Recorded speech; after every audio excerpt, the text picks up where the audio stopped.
The dust swirled around Teresa Lancaster's worn boots as she stood frozen on the porch of her family's ranch house, watching three men in black suits methodically loading her late father's leather armchair onto a wagon, and her heart hammered against her ribs with the force of a stampede as she realized everything she had left in this world was about to disappear.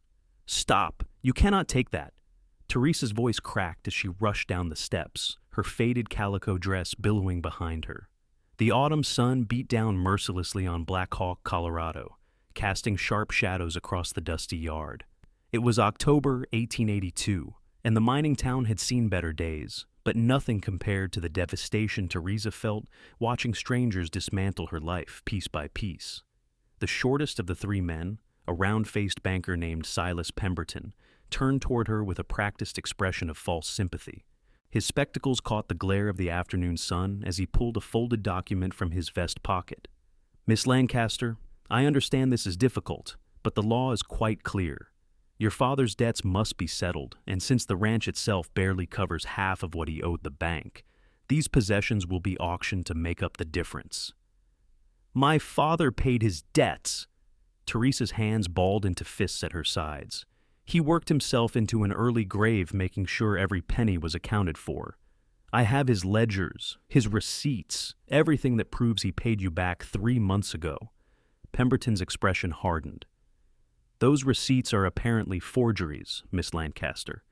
The bank has no record of receiving payment on the loan taken out in 1880. $2,000 plus interest comes to nearly $3,000 now. Mathematics does not lie, even if grieving daughters might be confused about their father's financial situation." The accusation struck Teresa like a physical blow. Her father, Samuel Lancaster, had died just 6 weeks ago from a heart attack while mending fences on the southern pasture. He had been a man of absolute integrity, meticulous with every financial transaction, every handshake deal, every promise made. The suggestion that he had forged documents or lied about his debts was an insult Teresa could barely process through her grief and fury. "I am not confused," she said, her voice dropping to a dangerous calm. "I know exactly what my father paid, and I know exactly what kind of man you are, Mr. Pemberton. You are stealing from me and calling it legal." One of the other men, a thick-necked brute who looked more like a hired gun than a bank employee, took a threatening step toward Teresa. "You best watch your tongue, girl. Mr. Pemberton here is acting entirely within his rights. You got no money, no family, and no way to stop what's happening. Smart thing would be to step aside and let us finish our work." Teresa held her ground, though her legs trembled beneath her skirts. The ranch house behind her represented everything her parents had built over 20 years of backbreaking work. Her mother had died giving birth to Teresa's stillborn brother 5 years ago, and her father had never quite recovered from the loss. This land, this house, these possessions were all Teresa had left of them, and she would be damned if she would let corrupt bankers take it without a fight. "I will not step aside," she said firmly. "Not until I have spoken with a lawyer, not until someone with actual authority has reviewed my father's documents, and not until I am satisfied that this is anything other than outright theft." Pemberton sighed dramatically and gestured to his hired muscle. "Remove her from the premises if she interferes further. We have a legal right to be here, and I will not be deterred by the hysterics of a desperate woman." The big man reached for Teresa's arm, and she jerked backward, her heel catching on a loose board. She stumbled, arms windmilling as she fought to keep her balance, and then a strong hand caught her elbow, steadying her before she could fall. "I do not think the lady wants to be touched," a deep voice said, and Teresa found herself looking up into the sun-darkened face of a stranger. He was tall, well over 6 feet, with broad shoulders that strained against a dusty work shirt. Dark hair fell past his collar beneath a battered hat, and his eyes were the color of storm clouds, fierce and unyielding as they fixed on Pemberton and his men. A gun belt hung low on his hips, the leather worn smooth from years of use, and there was something in his stance that suggested he knew exactly how to use the weapon holstered there. "This is none of your concern, stranger," Pemberton said, his voice taking on a nervous edge. "This is a legal matter between the bank and Miss Lancaster." "Funny thing about legal matters," the stranger said, his hand still steadying Teresa's arm with surprising gentleness. "They tend to look a lot like robbery when you have got 3 men taking a woman's possessions while she is begging you to stop. Now, I am just a simple cowboy passing through, But even I know that does not sit right. Teresa found her voice, though her heart was still racing from the near fall and the unexpected intervention. They claim my father owed the bank money. They claim his receipts proving payment are forgeries. They are taking everything. The stranger's jaw tightened, and he finally released Teresa's arm, though he positioned himself between her and Pemberton's men. You got proof of these debts? Legal documents signed by a judge? Pemberton's face flushed red. I do not need to explain banking procedures to some drifter. The law is on my side, and if you interfere, I will have the sheriff arrest you for obstruction. The sheriff is in Denver for the week, the stranger said calmly. I know because I just rode through town and stopped at his office. Deputy on duty is about 19 and looked like he would rather be anywhere else. So, unless you want to wait 5 days for the sheriff to return, maybe you should consider waiting to seize this lady's property until everything is properly sorted. The silence that followed was thick with tension. Teresa could see Pemberton calculating, weighing his options against the solid presence of the man now defending her. The hired muscle shifted his weight, hand drifting toward his own weapon, but the stranger did not flinch. What is your name, cowboy? Pemberton finally asked. Zachary Zimmerman, came the reply. And before you ask, yes, I know how to use this gun, and no, I am not looking for trouble. But I also will not stand by and watch a woman being robbed in broad daylight, legal paperwork or not. Teresa felt a surge of gratitude so powerful it nearly brought tears to her eyes. For 6 weeks, she had been alone, drowning in grief and fear, with no one to turn to and no one who seemed to care that her entire world was crumbling. This stranger, this Zachary Zimmerman, had appeared out of nowhere and was standing up for her when no one else would. Pemberton tucked his document back into his vest pocket with sharp, angry movements. This is not over, Miss Lancaster. The bank will return with proper authorities, and you will lose everything.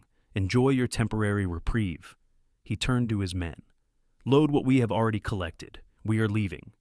The 3 men climbed onto the wagon, and Pemberton took the reins with unnecessary force, snapping them against the horses' backs. The wagon lurched forward, carrying away Teresa's father's chair, a trunk of her mother's quilts, and several other items that had already been loaded. Teresa watched them go, her throat tight with emotion, knowing this was only a delay, not a victory.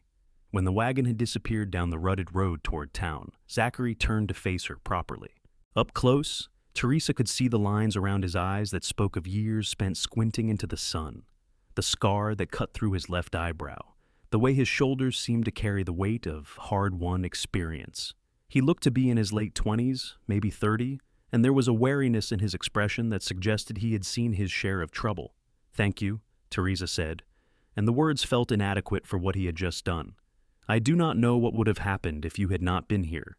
Zachary removed his hat, revealing more of his tanned face and the way his dark hair curled slightly at the ends. I am sorry I could not stop them from taking what they already loaded, but maybe we can figure out a way to get it back, along with keeping the rest of your things safe.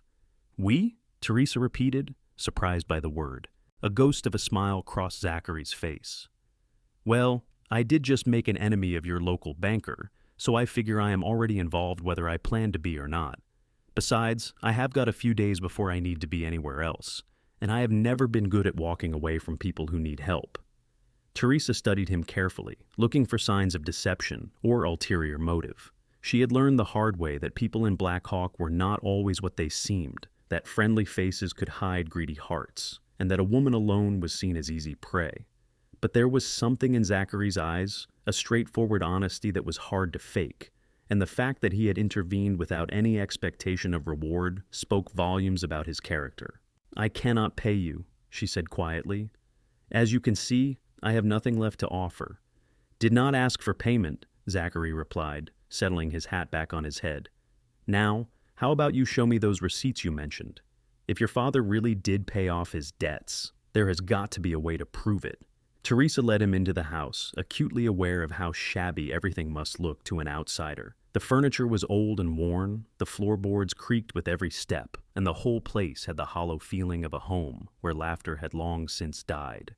She retrieved the leather-bound ledger from her father's desk in the small office off the main room, along with a stack of receipts and correspondence. Zachary took the documents to the kitchen table, spreading them out carefully. His hands, Teresa noticed, were large and calloused, but moved with surprising delicacy as he sorted through the papers. She watched him read, noting the way his brow furrowed in concentration, the way he occasionally made a soft noise of interest or concern. "Your father kept excellent records," Zachary said, after nearly 20 minutes of careful review. "Every transaction is documented, dated, and signed. According to this, he paid off the full amount of his loan to Pemberton's bank on July 15th, 3 months ago exactly. The receipt has the bank's stamp and what looks like Pemberton's signature." "I know," Teresa said, sinking into the chair across from him. "I was there when he made the payment.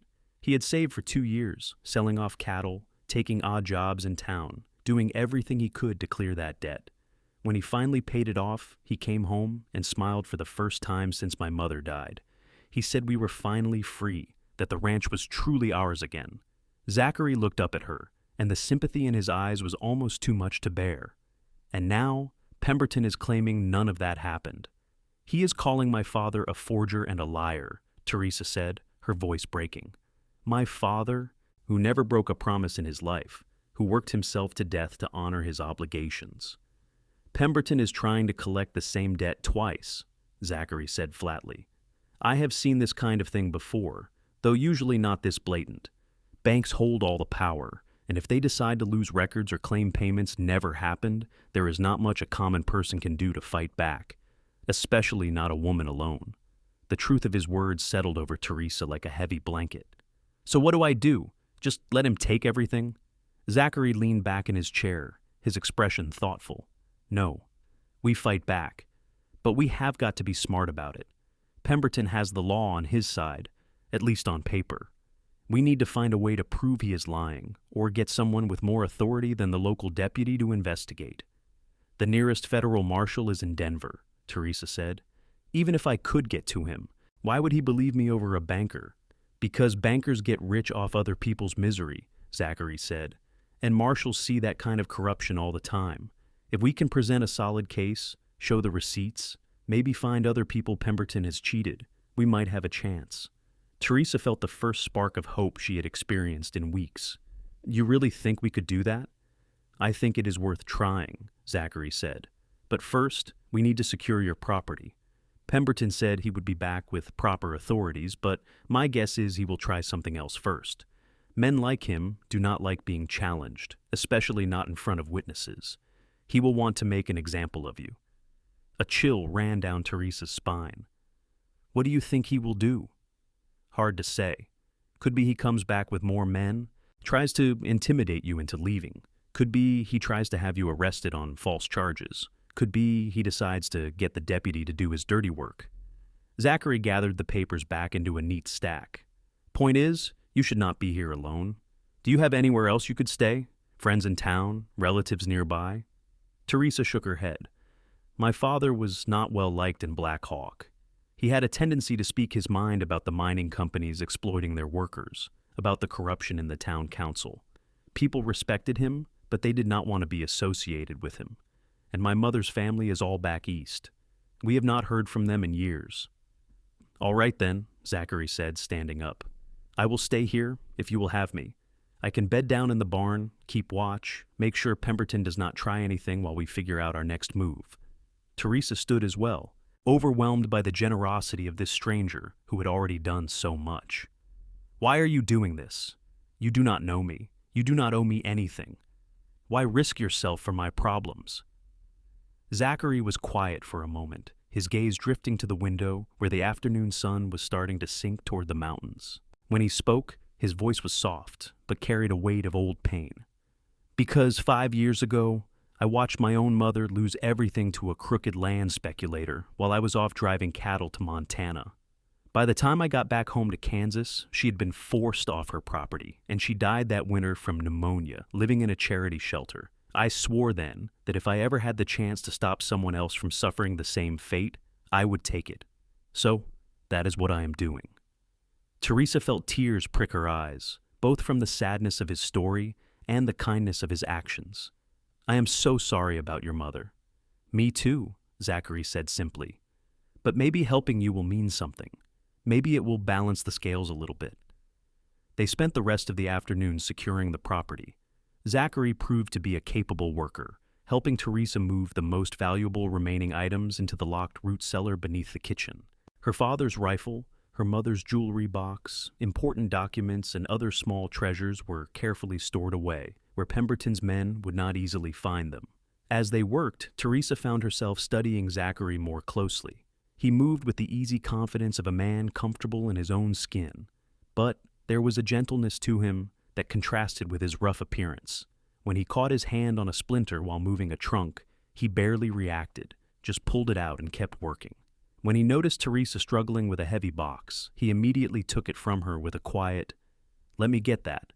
They did not talk much during the work, but the silence was comfortable, almost companionable. Teresa had been alone for so long that she had forgotten what it felt like to have someone working alongside her, sharing the burden of difficult tasks. When evening came, Teresa insisted on cooking dinner for both of them. She put together a simple meal of beans, cornbread, and the last of the salted pork from the smokehouse. Zachary ate with obvious appreciation, complimenting her cooking in a way that seemed genuine rather than polite. "This is the best meal I have had in months," he said, sopping up bean juice with a piece of cornbread. "Trail food gets mighty tiresome after a while." "Where were you headed when you stopped here?" Teresa asked, realizing she knew almost nothing about this man who had become her unlikely ally. "No place in particular," Zachary admitted. "I have been drifting since I left Kansas, picking up work where I can. Cowboy, ranch hand, occasional deputy when towns are desperate enough. I heard there might be work in the mining camps around here, but to be honest, I am not much for being underground. Prefer the open sky." "I understand that," Teresa said. "I have lived here my whole life, and I still cannot imagine working in those mines. My father used to say the mountains around Black Hawk were beautiful until men started tearing them apart looking for gold and silver." "Sounds like your father was a wise man." "He was," Teresa said softly, "and stubborn and principled and sometimes too honest for his own good. He made enemies because he would not compromise on what he thought was right." "Those are not bad qualities," Zachary said. "World needs more people like that." After dinner, Zachary insisted on cleaning up while Teresa lit the lamps. Full darkness had fallen over the ranch, and through the windows she could see stars beginning to emerge in the vast Colorado sky. It was a clear night, cold and crisp, the kind of evening that usually brought her peace. But tonight, she felt only a gnawing anxiety about what tomorrow might bring. Zachary must have sensed her worry because he said, "Try to get some sleep tonight. I will keep watch from the barn, and if anyone comes around, I will make sure they do not get past me." "You need to sleep too," Teresa protested. "I will catch a few hours here and there," he assured her. "I am used to light sleeping from years on cattle drives. You learn to wake up at the smallest sound when you are responsible for 1,000 head of cattle." Teresa walked him out to the barn, carrying a spare blanket and pillow from the house. The barn was in better shape than the house, with solid walls and a decent loft where hay was stored. Zachary's horse, a sturdy gray gelding, was already settled in one of the stalls, munching contentedly on hay. "His name is Smoke," Zachary said, patting the horse's neck. "Had him for 4 years now. Best horse I have ever owned." "He is beautiful," Teresa said, admiring the animal's strong build and intelligent eyes. Zachary set up his bedroll in the loft, positioning himself where he would have a clear view of the house and the approach road through the loft door. Teresa handed him the blanket and pillow, their fingers brushing briefly in the exchange, and she felt a strange flutter in her chest at the contact. "Thank you again," she said, aware that she had already thanked him multiple times, but unable to stop herself. "I do not know what I did to deserve your help, but I am grateful." "You do not have to keep thanking me," Zachary said with a slight smile. "Just doing what any decent person would do." "Most people would not," Teresa said quietly. "Most people would have kept riding." Zachary held her gaze for a long moment, and in the dim light of the lantern she carried, his eyes seemed darker, more intense. "I am not most people," he finally said. Teresa returned to the house, but sleep eluded her for hours. She lay in her narrow bed, staring at the ceiling, thinking about the stranger in her barn and the unexpected turn her life had taken. When she finally drifted off, her dreams were confused and anxious, full of faceless men taking her possessions while she stood helpless and voiceless. She woke to the sound of roosters crowing and pale dawn light filtering through her curtains. For a moment, she wondered if the previous day had been a dream, if Zachary Zimmerman was just a figment of her desperate imagination. But When she looked out her window, she could see smoke rising from the barn's chimney pipe, and when she went downstairs, she found fresh eggs sitting on her kitchen counter. Zachary appeared a few minutes later, looking tired but alert. "Morning. Hope you do not mind. I fed the chickens and gathered eggs. Figured I should make myself useful." "You have already done more than enough," Teresa said, but she was touched by the gesture. "I will make breakfast." They ate together as the sun rose fully over the mountains, painting the sky in shades of pink and gold. Teresa scrambled the eggs and made coffee, and they discussed their plan for the day. "I think we should ride into town together," Zachary said. "Talk to people, see if anyone else has had problems with Pemberton's bank. If we can find other victims, it strengthens your case." "That could be dangerous," Teresa warned. "Pemberton has a lot of influence in Black Hawk. People who speak against him tend to have accidents or find themselves suddenly facing legal troubles." "All the more reason to investigate carefully," Zachary said. "But we have got to start somewhere." They saddled up after breakfast, Teresa on her father's old mare and Zachary on Smoke.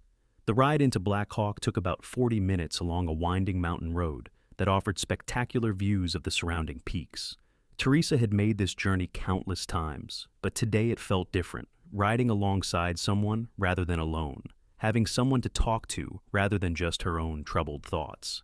Black Hawk was a typical mining town, its main street lined with supply stores, saloons, a general store, a blacksmith, and several other businesses catering to miners and prospectors.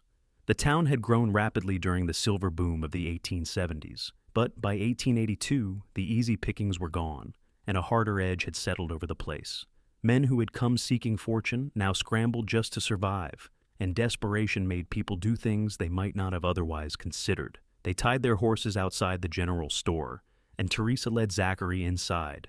The proprietor, a middle-aged man named Harrison, looked up from his ledger with a cautious expression. "Miss Lancaster," he said carefully, "what can I do for you today?"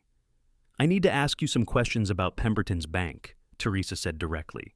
"Have you heard of anyone else having problems with loans or debt collection?" Harrison's expression closed off immediately. "That is not really something I can discuss. Banking business is private." "Even when that banking business involves fraud?" Zachary asked, his tone mild, but his posture alert. Harrison glanced nervously toward the door. "I do not know what you are talking about, and I would appreciate it if you did not bring such accusations into my store. I have got a business to run, and I cannot afford trouble with the bank." "Cannot afford it, or already had it," Zachary pressed gently. The proprietor's face flushed red, and for a moment, Teresa thought he might throw them out, but then his shoulders sagged, and he said quietly, "6 months ago, I took out a loan to expand my inventory, paid it back in full within 3 months, just like the terms specified. 2 weeks ago, Pemberton showed up, claiming I had missed payments, that I still owed nearly the full amount, plus penalties. I had to take out a new loan just to avoid having my store seized." Teresa felt a surge of vindication mixed with anger. "So he did the same thing to you that he is trying to do to me." "I cannot prove anything," Harrison said quickly. "He has all the official records, and my copies of the receipts somehow got lost in a fire that damaged my back storeroom. Funny thing, that fire only burned the one area where I kept my business documents."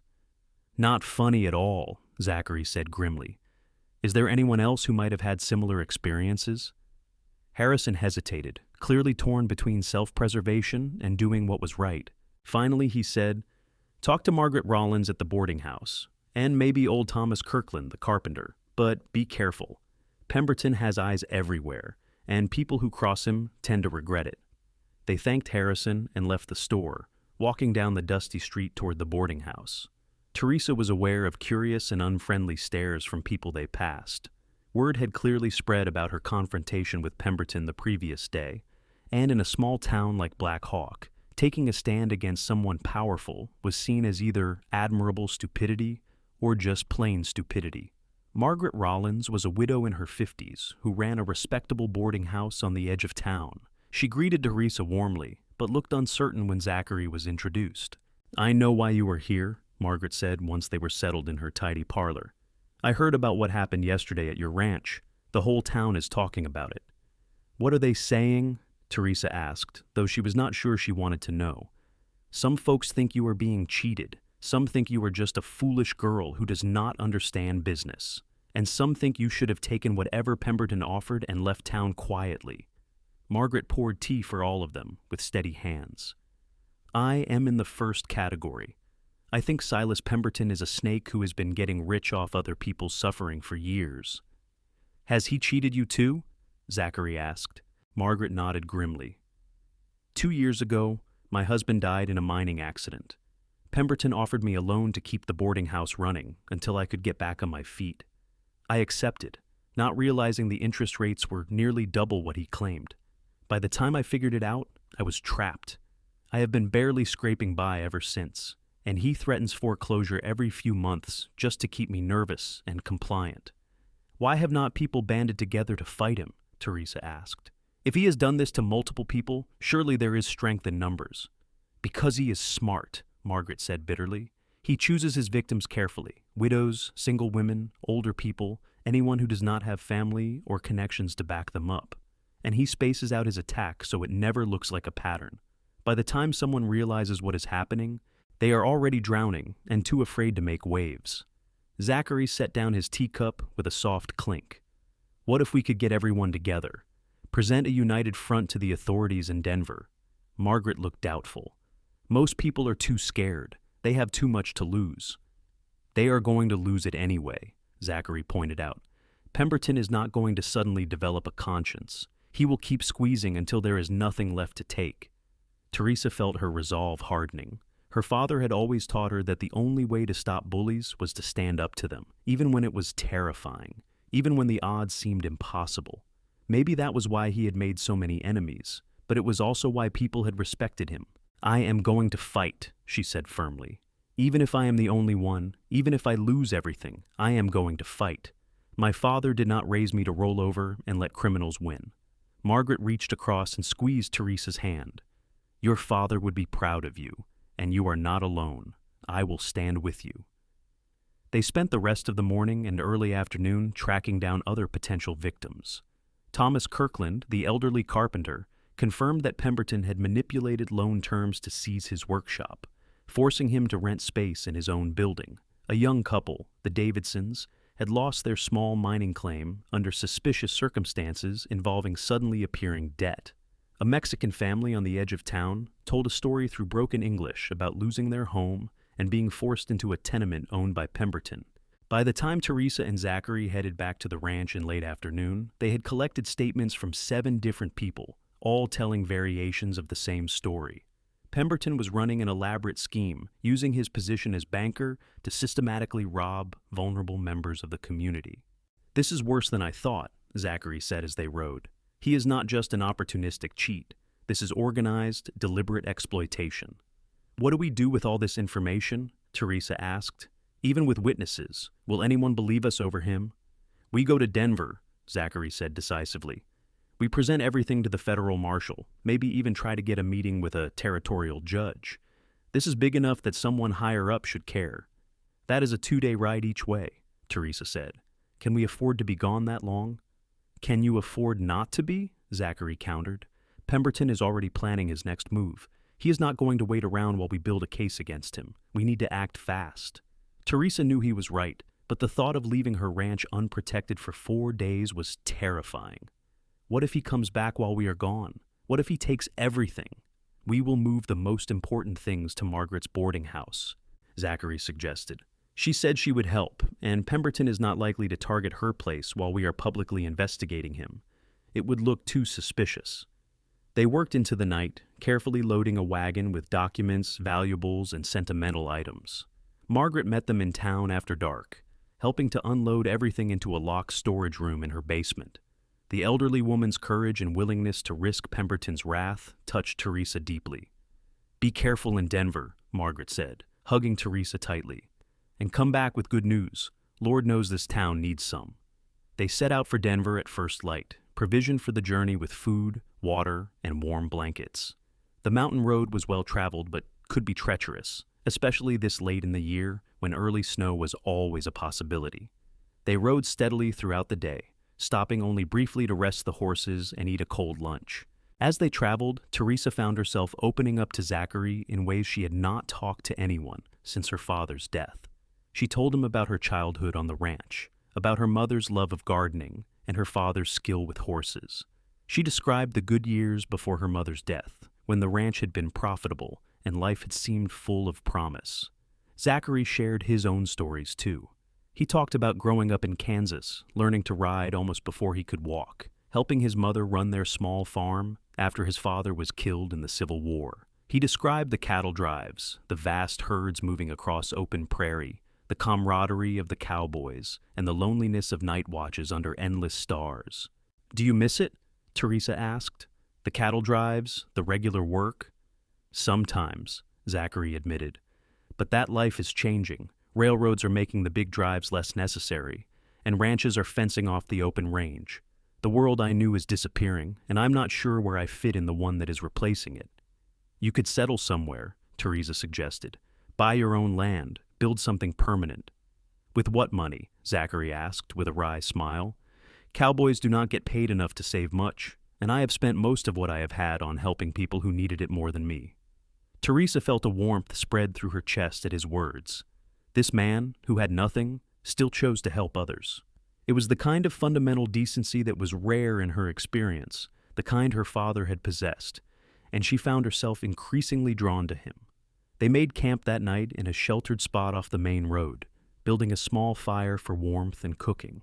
The temperature had dropped significantly with the setting sun, and Teresa was grateful for the extra blanket Zachary insisted she take. They sat close to the fire, eating beans and bacon, watching sparks rise into the night sky. The silence between them was comfortable now, no longer the awkward quiet of strangers, but something deeper, more companionable. "Can I ask you something?" Teresa said eventually. "Of course. Why have not you settled down, found someone to build a life with?" She felt herself blushing as soon as the words were out, wondering if she had overstepped. Zachary poked at the fire with a stick, his expression thoughtful. "Never found the right person, I guess. And the life I have been leading is not exactly conducive to relationships.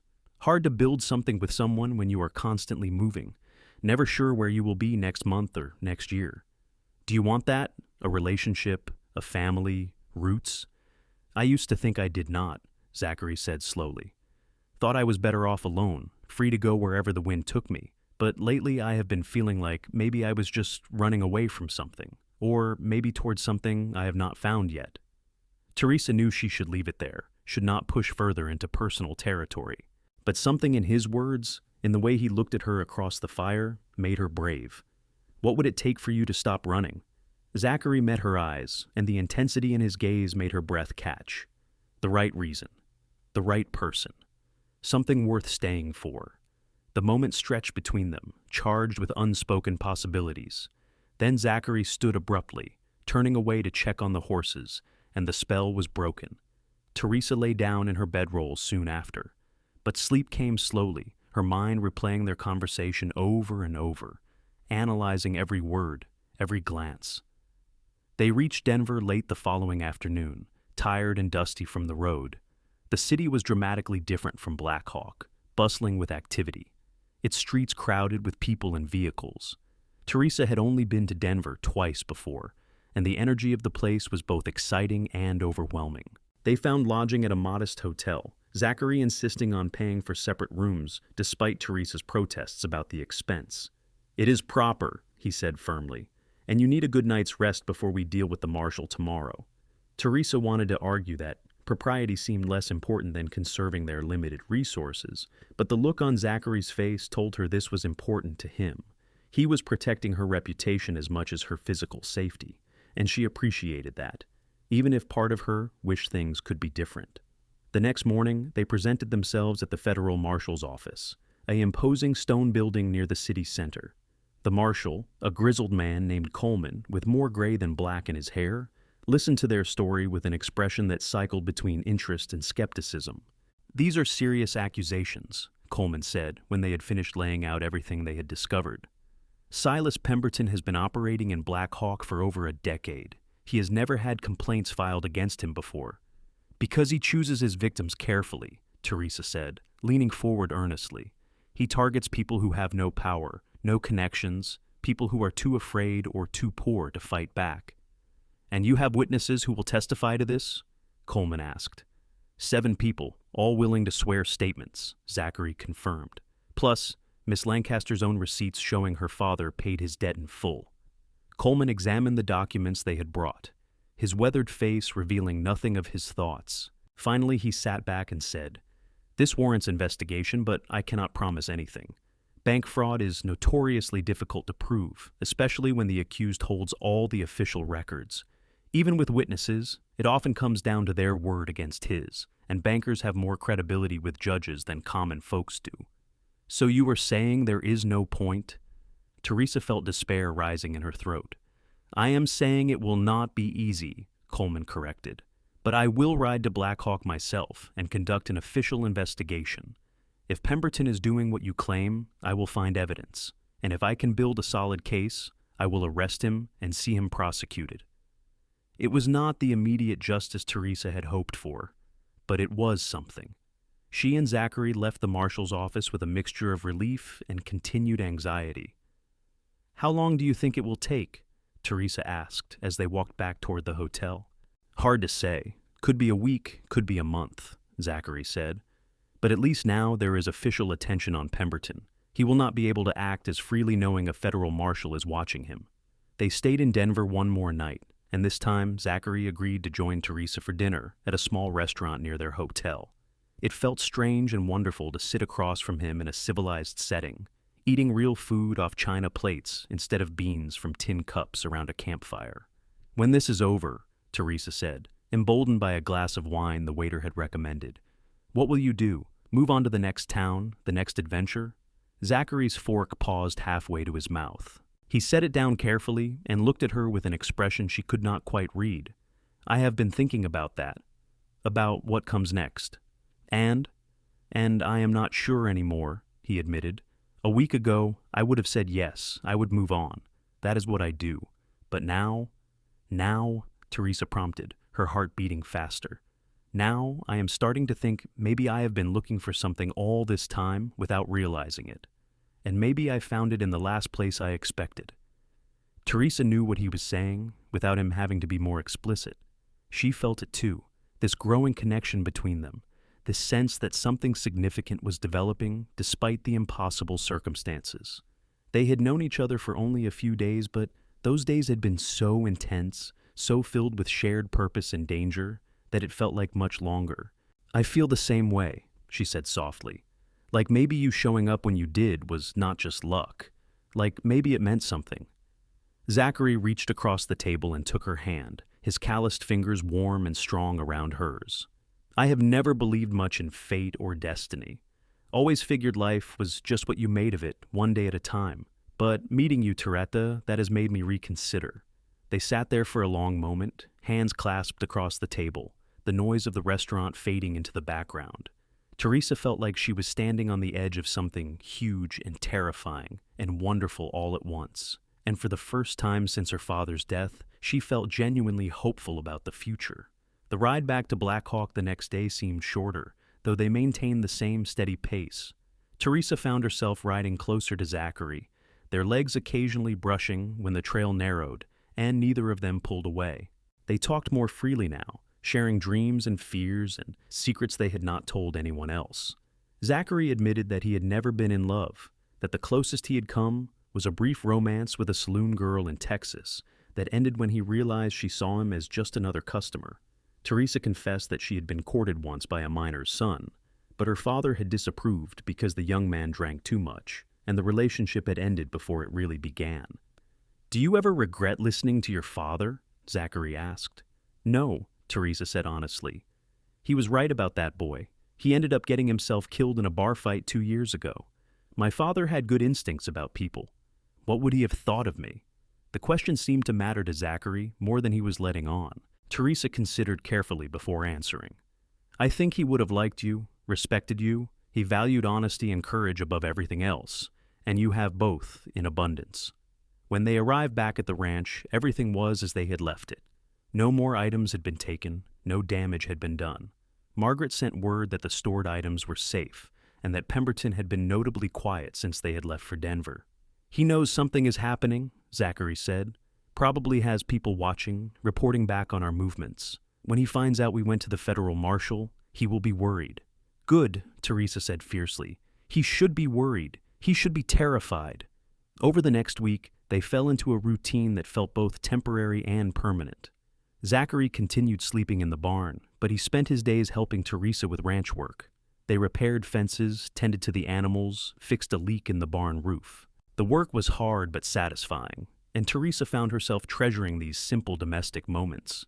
She caught herself watching him sometimes, admiring the way he moved, the way his shirt pulled tight across his shoulders when he lifted something heavy, the way he pushed his hair back from his forehead when he was concentrating.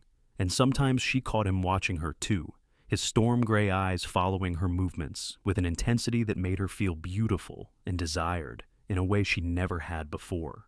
One evening, about a week after their return from Denver, they were working together in the barn, grooming the horses before nightfall.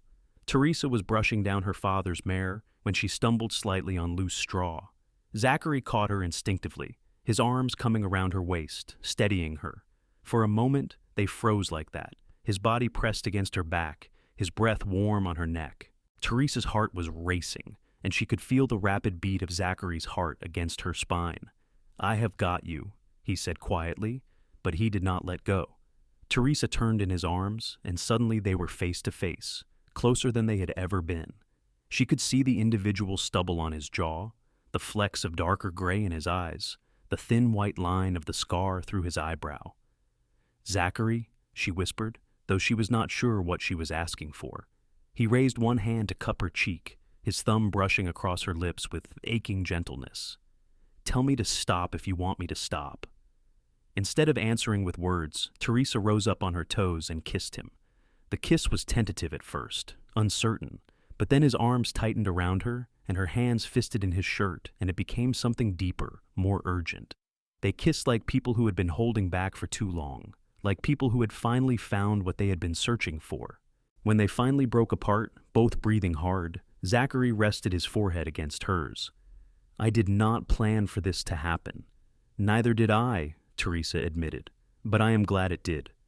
"I do not have anything to offer you," Zachary said, his voice rough with emotion. "No money, no property, no real prospects. I am just a drifter who happened to be in the right place at the right time." "You are not just anything," Teresa said firmly. "You are the man who stood up for me when no one else would. You are the man who has worked beside me, protected me, believed in me. That is worth more than money or property." "Teresa, Zachary started.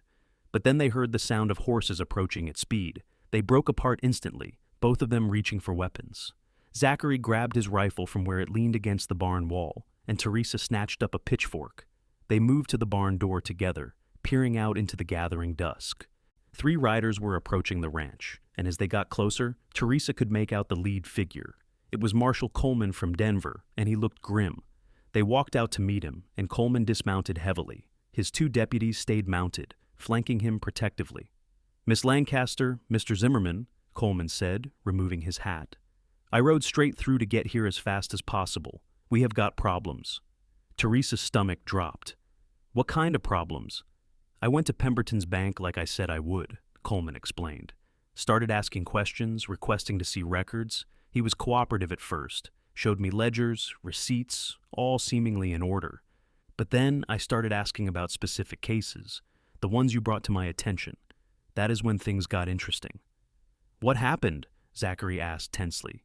"Pemberton got nervous, started making excuses about why certain documents were not available, why some people's accounts did not match what they claimed. I pushed harder, and he finally admitted there might have been some clerical errors, but nothing criminal. Said his assistant had been keeping poor records and he had already dismissed him." "That is a lie," Teresa said. "He does not have an assistant. He handles all the bank business himself." "I figured as much," Coleman said. "So I told him I would need to confiscate all his records for a thorough audit. That is when he made his mistake. He refused, said I did not have the authority to seize bank property without a warrant. Except, I do have that authority when investigating suspected fraud. His refusal gave me probable cause." "So you arrested him?" Teresa felt hope surging. "I tried," Coleman said grimly. "But by the time I came back with my deputies and the necessary paperwork, Pemberton had cleared out." took every document from the bank, loaded everything onto a wagon, and disappeared. That was 2 days ago. We have been tracking him since, and the trail leads back this way. Zachary went very still. You think he is coming here? I think he knows his scheme is falling apart, Coleman said. And I think desperate men do desperate things. You two need to be very careful. Pemberton has money, connections, and apparently a willingness to break the law rather than face consequences. That makes him dangerous. They spent a tense hour discussing strategy with the marshal. Coleman wanted to post his deputies at the ranch as protection, but Zachary pointed out that would just alert Pemberton and possibly cause him to run farther. Instead, they decided the deputies would stay hidden in the woods nearby, ready to respond if trouble started, but not visible enough to scare Pemberton away. I want to catch him, Coleman explained, not just for attempted fraud, but for fleeing an investigation. If we can apprehend him with the stolen bank records, that is enough to put him away for a long time. After the marshal and his deputies had positioned themselves in hiding spots around the property, Teresa and Zachary retreated to the house. The romantic moment in the barn seemed like it had happened years ago rather than less than an hour earlier, and the mood was now charged with a different kind of tension. You should leave, Zachary said, as they checked and rechecked weapons. Go to Margaret's in town, stay somewhere safe until this is over. This is my fight, Teresa said stubbornly. I am not running away. It is not running away to avoid unnecessary danger, Zachary argued. If Pemberton comes here looking for trouble, I do not want you caught in the middle. If Pemberton comes here, he is coming for me and my property, Teresa shot back. You think I should just abandon everything and let you deal with it alone, after everything we have been through together? They stood facing each other in the kitchen, both frustrated and scared and unwilling to back down. Finally, Zachary sighed and pulled her into his arms. I just do not want you to get hurt, he said into her hair. I could not bear it if something happened to you. Teresa held him tightly, breathing in the familiar scent of him, feeling the strength of his arms around her. Nothing is going to happen to either of us. We have got a federal marshal and 2 deputies out there, and we have got each other. Pemberton is just one man. But she underestimated Silas Pemberton. When he came, shortly after midnight, he did not come alone. Teresa and Zachary were both dozing in chairs in the main room, fully dressed and armed, when the sound of multiple horses approaching jerked them awake. Zachary moved to the window, peering out carefully. 6 men, he said quietly. Pemberton plus 5 others. Looks like he hired some muscle from the mining camps. Teresa joined him at the window, her heart sinking, as she saw the group of rough-looking men surrounding Pemberton. They were all armed, and they looked like the kind of men who would not hesitate to use violence if paid enough. Where are the marshal and his deputies? She whispered. Hopefully getting into position, Zachary said. We just need to stall, give Coleman time to make his move. They stepped out onto the porch together, Zachary slightly in front of Teresa, his rifle held in a deceptively casual grip. Pemberton dismounted, and in the moonlight, Teresa could see that he looked haggard, desperate, nothing like the confident banker who had come to seize her property just 2 weeks ago. Miss Lancaster, Pemberton called out, his voice strained. I am going to give you one last chance to do this the easy way. Sign over your property to me, drop your complaints to the marshal, and I will let you walk away from this with your life. So you can flee with my ranch and disappear? Teresa called back. I do not think so. You are finished, Pemberton. The marshal knows what you have been doing. Running will only make things worse. The marshal knows nothing, Pemberton shouted, his composure cracking. I have destroyed all the evidence, every record that could incriminate me. It is my word against yours, and who do you think people will believe? A respectable banker or a desperate woman and her drifter boyfriend? They will believe 7 witnesses plus the evidence you stole when you fled, Zachary said calmly. You made a mistake, Pemberton. You let your greed blind you, and now you are making it worse by threatening people with armed thugs. One of the hired men, a massive brute with a scarred face, spat tobacco juice into the dirt. We getting paid to talk or to do something? I want my money. Pemberton pulled a bag from his saddle and tossed it to the man. Here is half. You get the other half when this ranch is burned to the ground and these 2 are dealt with. The cold finality of those words sent a chill through Teresa. This was not about debt collection anymore. Pemberton was desperate enough to consider murder. That is not going to happen, a new voice called out, and Marshal Coleman stepped from the shadows with his rifle aimed at Pemberton. His two deputies emerged from different positions, also armed, creating a three-way crossfire that covered all the hired men. "You are under arrest, Silas Pemberton," Coleman said formally, "for fraud, theft, fleeing an investigation, and now conspiracy to commit murder. Drop your weapons, all of you, and do it slowly." For a moment, no one moved. Teresa could feel the tension like a physical force, everyone calculating odds and possibilities. Then the scarred brute made his choice. He threw the bag of money back at Pemberton and raised his hands. "I did not sign up for shooting federal marshals," he said flatly. "You want to commit suicide? That is your business." The other hired men quickly followed suit, clearly having no loyalty to Pemberton beyond the money he had promised. Pemberton looked around wildly, realizing he was alone and surrounded. "This is not over," he snarled at Teresa. "Even if I go to prison, you will never be free of this. I have got friends, connections. They will make sure you lose everything eventually." "Actually, it is over," Coleman said, walking forward to clamp iron manacles on Pemberton's wrists. "Your friends and connections will not want anything to do with you once this scandal becomes public. Rich men do not like being associated with failures. And you, Mr. Pemberton, are a spectacular failure." As the marshal and his deputies led Pemberton and his hired men away, Teresa felt her legs go weak. Zachary caught her, holding her up as the adrenaline drained away and left her shaking.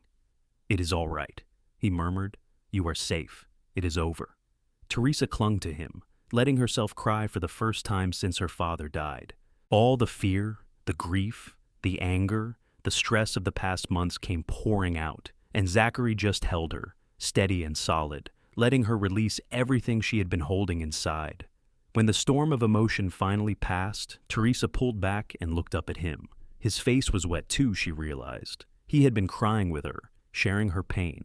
"I love you," she said, the words coming without thought or planning.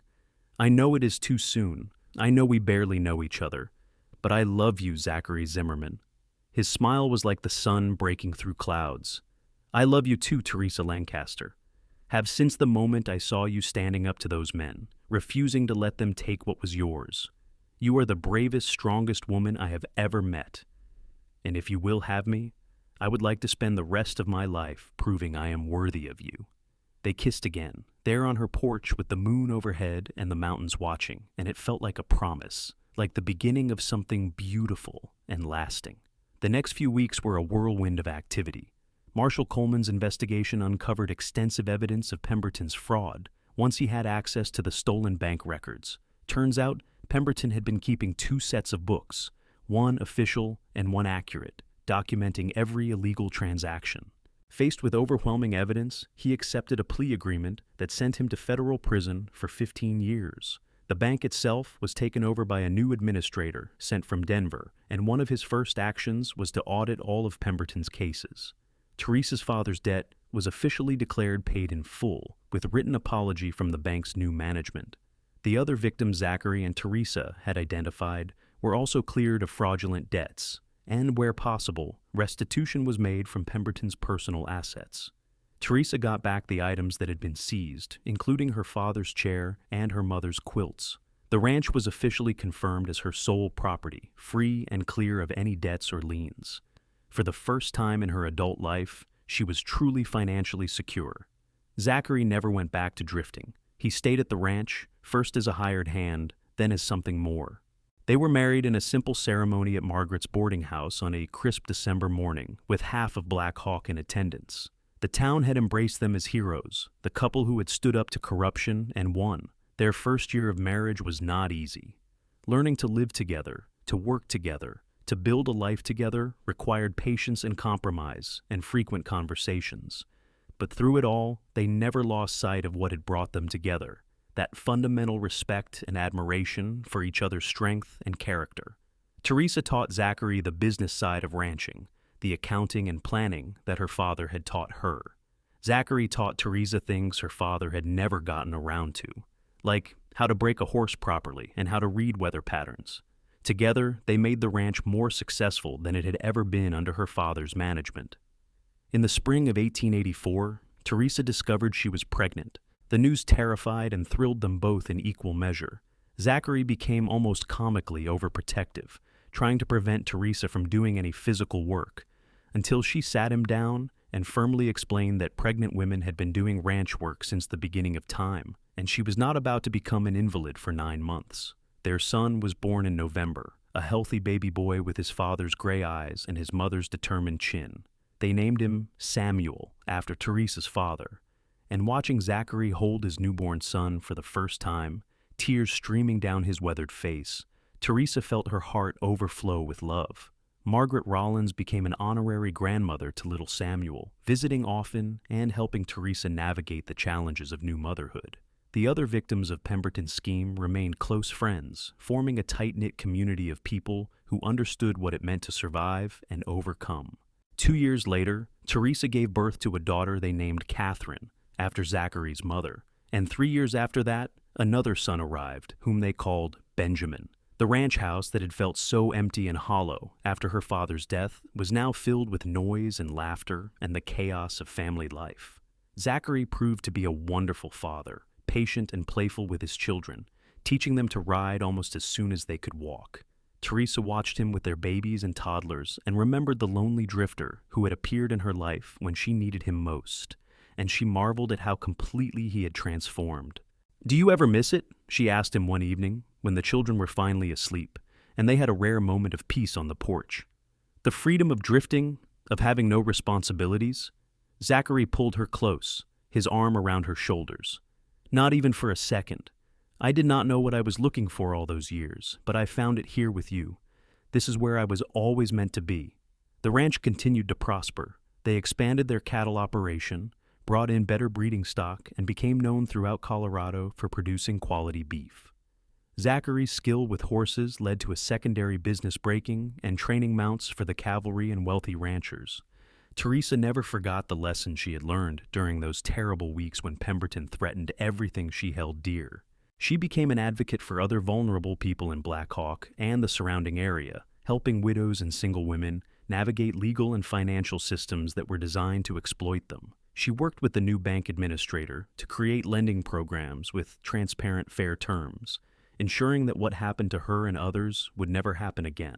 As their children grew, Teresa and Zachary made sure to teach them not just practical skills, but also values. They taught them that integrity mattered more than wealth, that standing up for what was right was worth any cost, and that family and community were the foundations of a good life. Samuel, their eldest, inherited his grandfather's serious nature and his father's skill with horses. He grew into a thoughtful young man who took his responsibilities seriously. Catherine was spirited and independent, refusing to let her brothers or society tell her what girls could or could not do. Benjamin was the charmer, quick with a smile and a joke, able to talk his way out of trouble as easily as he talked his way into it. The years passed, marked by the rhythms of ranch life, calving season, branding, drives to market, harsh winters, and glorious summers. Zachary's dark hair gradually gained streaks of silver, and lines deepened around Teresa's eyes from years of smiling. They grew older together, growing into each other, becoming so intertwined that neither could imagine life without the other. On their 20th wedding anniversary, Zachary surprised Teresa with a gift he had been working on in secret. It was a leather-bound book, and when she opened it, she found page after page of his handwriting, telling the story of how they met, how they fell in love, how they built their life together. "For our grandchildren," he explained, looking almost shy. "So they will know the story, so they will understand that sometimes the best things in life come from the worst circumstances, and that love can grow even in the hardest soil." Teresa read through the pages, tears streaming down her face as she relived their early days together. He had captured everything, her fear and determination when facing Pemberton, his own uncertainty about settling down, the gradual realization that they belonged together, the joy and challenges of building their family. "It is perfect," she said, closing the book carefully and holding it against her heart. "You are perfect." "I am far from perfect," Zachary said with a smile, "but I am perfectly yours, and that is all that matters." Their children did eventually give them grandchildren. Samuel married a teacher from Denver and had 3 daughters. Catherine shocked everyone by becoming a lawyer, one of the first women to practice law in Colorado, and marrying a fellow attorney with whom she had 2 sons. Benjamin took over the day-to-day running of the ranch and married the daughter of a neighboring rancher, bringing 5 more grandchildren into the family. The ranch house underwent several expansions over the years to accommodate family gatherings, but no matter how big it got, it never lost the feeling of home. Teresa and Zachary's bedroom remained the small room at the back of the original structure, the room that had been hers as a child, where she had lain awake worrying about the future and never imagining how wonderfully things would turn out. As they grew into their 60s, they began to step back from the physical demands of ranch work, letting their children and grandchildren take on more responsibility. But they never stopped working entirely. Zachary still spent hours in the barn with the horses, and Teresa still kept meticulous financial records, habits formed over decades that neither wanted to abandon. They took to sitting on the porch together in the evenings, watching the sun set over the mountains, holding hands and talking about everything and nothing. Sometimes they would reminisce about their early days, laughing about how nervous they had both been, how uncertain about the future. "I knew I loved you before I admitted it," Teresa confessed one evening. "That first night in Denver, when we had dinner together, I realized I did not want you to ever leave, but I was too afraid to say it." "I knew before that," Zachary said. "The moment you stood up to Pemberton despite being terrified, the moment you chose courage over safety, I knew you were someone special. It just took my heart a while to catch up to what my head already understood." "We were lucky," Teresa said softly. "We made our own luck," Zachary countered, "by being brave enough to fight for what mattered, by being willing to trust each other, by choosing love even when it seemed impossible." In the summer of 1912, Black Hawk held a celebration honoring Teresa and Zachary for their 30 years of service to the community. The whole town turned out, along with family from all over Colorado. There were speeches and presentations, stories shared about all the people they had helped over the years, all the lives they had touched. Teresa stood beside her husband, now in his late 60s, with hair more silver than dark, shoulders still broad but stooped slightly from decades of hard work, and felt overwhelmingly grateful. She thought about the frightened young woman she had been, standing on her porch watching strangers take her possessions, thinking her life was over. She thought about the cowboy who had appeared as if summoned by prayer, who had given her not just practical help, but hope. "What are you thinking?" Zachary asked, squeezing her hand. "I am thinking about how much can change in 30 years, Teresa said. "How much life we have lived, how much love we have shared." "Best 30 years of my life," Zachary said simply. "Every single day with you has been a gift." That night, after the celebrations had ended and the guests had departed, they sat together on their porch one more time. The mountains loomed dark against the star-filled sky, eternal and unchanging, while everything else transformed around them. Their children and grandchildren were sleeping in various rooms throughout the house, the younger ones doubling and tripling up, turning the place into a joyful chaos that would last through the weekend. "Do you ever wonder what would have happened if you had kept riding that day?" Teresa asked. "If you had not stopped when you saw Pemberton's men at my ranch?" Zachary pulled her closer, and she rested her head on his shoulder. "I try not to think about it, because it is too terrible to imagine. My life would have been so empty without you in it. I would have just kept drifting, never finding what I was looking for, never understanding what I was missing." "We saved each other," Teresa said. "You saved me from Pemberton, and I saved you from a life of loneliness." "Sounds about right," Zachary agreed. They sat in comfortable silence, watching the stars, listening to the night sounds of the ranch. Cattle settling, horses shifting in their stalls, the distant howl of a coyote. These were the sounds of home, of the life they had built together against all odds. Inside the house, one of the grandchildren cried out in their sleep, and they heard Benjamin's wife soothing the child back to sleep. The sound made Teresa smile. This was what it was all about. The continuation, the passing on of love and values and stories to the next generation. "I need to tell you something," Zachary said suddenly, his voice serious. Teresa straightened, looking at him with concern. "What is wrong?" "Nothing is wrong," he assured her. "I just need you to know that loving you, building this life with you, has been the greatest accomplishment of my existence. Greater than anything else I could have done, greater than any fortune I could have made or adventure I could have had. You made me whole, Teresa. You gave me purpose. You gave me everything." Tears filled Teresa's eyes. After all these years, he could still move her to tears with his words, with the depth of emotion he carried for her. You gave me everything too. You gave me hope when I had none. You gave me love when I was alone. You gave me a family and a future when I thought I had lost both forever.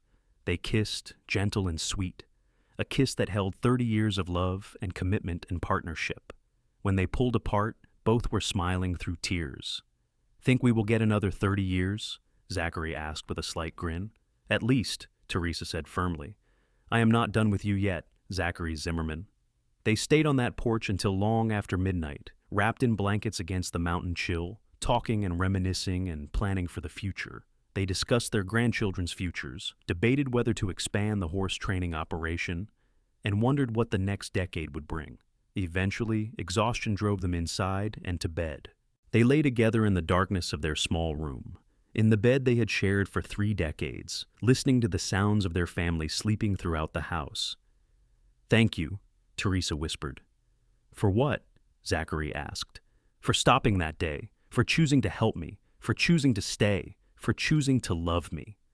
Best decision I ever made, Zachary said, pulling her close. Every single day, it is still the best decision I ever made. They drifted off to sleep, hands clasped, hearts intertwined, surrounded by the family and life they had built from the ashes of loss and the foundation of love. Outside, the Colorado mountains stood eternal watch, and somewhere in the darkness, an owl called out, its voice echoing across the valley, where 2 people had found each other against all odds and created something beautiful and lasting and true. The ranch continued long after them, passed down through generations, always accompanied by the story of how it had almost been lost and how it had been saved by a cowboy who chose courage over convenience and a woman who chose to fight rather than surrender.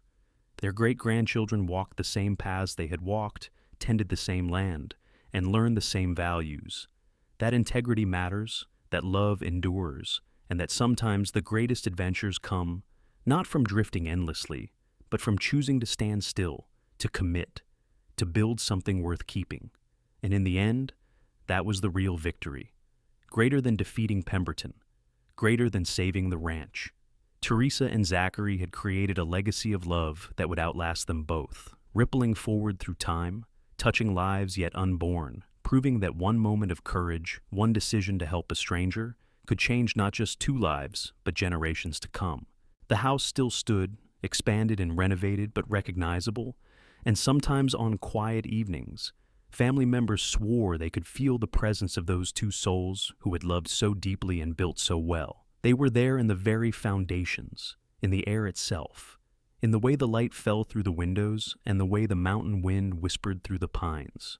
Their story became legend in Black Hawk, told and retold, embellished and refined, until it was hard to separate fact from fiction.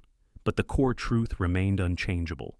A cowboy had found a woman in desperate circumstances, had stood up for what was right, and in doing so had found his own salvation.